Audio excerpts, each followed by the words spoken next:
नमस्कार, मी पंजाब डक. आज आहे 4 जून 2026. शेतामध्ये तर या ठिकाणी येऊन शेतकऱ्याला एक अंदाज जाणार आहे. आजच्यानं कंप्लीट 4, 5, 6 म्हणजे 4 दिवस पाऊस राहिलेला आहे. ज्यांची कामं असेल तर तुम्ही रोटायटर करून घ्या. राज्यामध्ये मात्र मी पहिल्यापासूनच म्हटलं होतं 7 ते 14 राज्यात मान्सूनचा पाऊस येणार आहे. तर केरळला देखील मान्सून सक्रिय झाला आणि पुढं प्रवासाकडे निघालेला आहे. त्याच्यानंतर आता ते महाराष्ट्राकडे येणार आहे. मात्र 7 तारखेपासून काही भागात 7ला सुरुवात होईल, दक्षिण महाराष्ट्राकडे पुन्हा 8ला पुढं सरकल, 9ला पुन्हा आणखी पुढं सरकल, असं सरकत पुढं सरकणार आहे.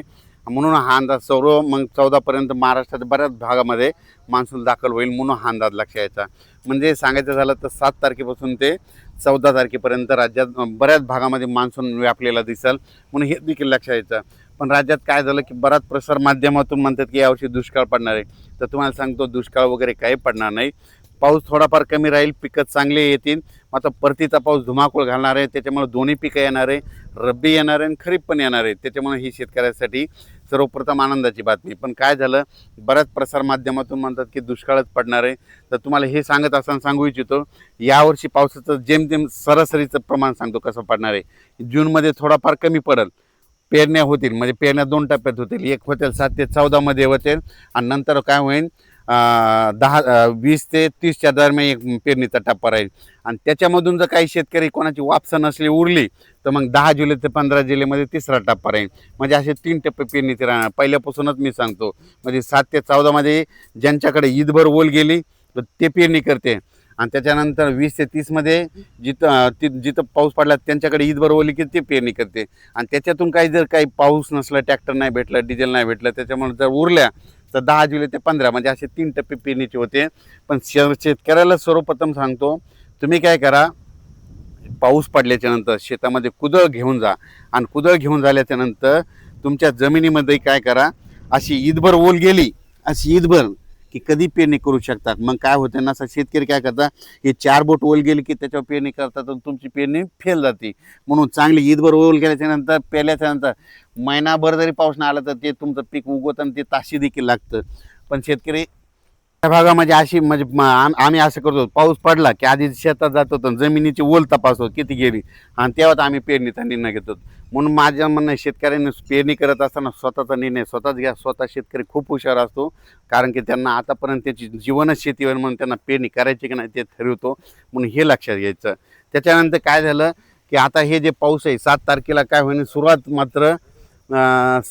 मात्र इकडून दक्षिण महाराष्ट्राकडून होईल. म्हणजे कोल्हापूर जिल्हा, सातारा जिल्हा, पुणे जिल्हा, त्याच्यानंतर इकडं अहिल्यानगर जिल्हा, बीड जिल्हा, धाराशिव जिल्हा, लातूर जिल्हा, परभणी जिल्हा, नांदेड जिल्हा, ह्या पट्ट्यामध्ये काय होईल, दक्षिण भागाकडून यावर्षी पाऊस येणार आहे.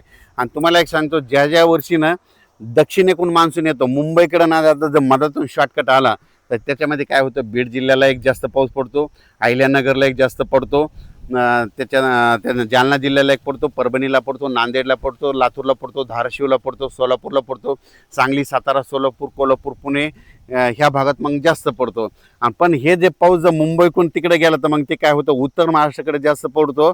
आणि हे जे बीड जिल्हा, लातूर जिल्हा, धाराशिव जिल्हा, अहिल्यानगर ह्या भागाला कमी पडतो. पण यावर्षी ह्या बीड जिल्ह्याला, अहिल्यानगरसाठी खूप आनंदाची बातमी, यावर्षीमध्ये दक्षिणेकडून मान्सूनमध्ये येईल. आणि पुढं न जाता मधातूनच कट हाणल्यामुळे काय होईल, तुमच्या भागाची पेरणी लवकर लागेल. त्याच्यानंतर परभणी जिल्ह्यात देखील काय होणार आहे, हे पाऊस काय होणार, असा खालूनच म्हणजे दक्षिणेकडून असा पुढं सरकत येणार आहे. आणि ते फक्त काय होईल, थोडा नंदुरबार जिल्ह्यासाठी, धुळे जिल्ह्यासाठी थोडंफार कमकुवत राहील. पण त्यांना देखील काय होईल, ते मान्सून पुढं आल्याच्या नंतर त्यांना मात्र रिमझिम पाऊस त्यांना सुरू राहील. इकडे पाऊस सुरू झाल्याच्यानंतर त्यांना रिमझिम पाऊस सुरू होईल. आणि त्यांच्या रिमझिममध्ये जर ईदभर वर गेली तर ते शेतकरी पेरणीचा ते निर्णय घेतील. करायला परत एक सांगतो, आमची इकडे परिस्थिती कशी, आम्ही ईदभर ओल गेली की पेरणीचा निर्णय घेतो. आपण आपलं जसं तुमच्या भागात कसं करतात तुम्ही तुमचा निर्णय घ्या. आणि पेरणीचा आम्ही पाऊस येण्याचं, पाऊस कसा येणार त्याचं काम सांगू, आणि तुम्ही तुमचा पेरणीचा निर्णय स्वतः घ्या. आणि बियाणे निवडत असताना आपल्या नातेवाईकाला, आपल्या स्वतःच्या अनुभवानुसार कुठं आपण स्वतः डोळ्याने पाहिल्यानंतर त्या बॅग निवडल्या तसेच बियाणे निवडा. मी देखील आता माझं शेत आहे, यावर्षी माझी 20 एकर सोयाबीन राहणार आहे आणि कापूस देखील राहणार आहे. आणि यावर्षी जवळपास 30 एकर शेतामध्ये कापूस देखील आहे, सोयाबीन देखील मी पेरणार आहे. आणि पेरणी करत असताना तुम्हाला त्याचा व्हिडिओ देखील देणार आहे आणि कापूस मी ज्या धूळ पेरणी करणार आहे त्याचा देखील तुम्हाला व्हिडिओ देणार आहे. मी माझं कसं स्वतः निर्णय घेतो, तुम्ही तुमचे स्वतः निर्णय घ्यायचे शेती करत असताना.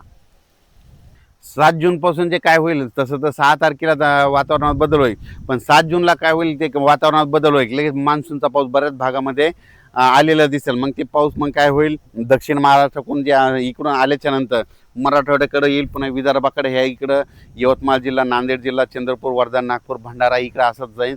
तसा पुढं ते अमरावतीकडे सर्कल, अमरावतीकडून बुलढाण्याकडे जाईल, बुलढाण्याकडून इकडे जळगावकडे जाईल, धुळ्याकडे जाईल आणि त्याच्यानंतर संभाजीनगर हे असा भाग बराच म्हणजे अहिल्यानगरपासून हे असा भाग जवळपास ह्यामध्ये 14 तारखेपर्यंत कव्हर करून जाईल. आणि मान्सूनच्या पावसामध्ये जमिनीमध्ये ईदभर ओल गेली तर तुम्ही तुमचा निर्णय घ्यायचा, पेरणीचा निर्णय तुम्ही घेऊ शकता. अचानक वातावरण बदललं तर उद्या एक लगेच मेसेज दिला जाईल. धन्यवाद.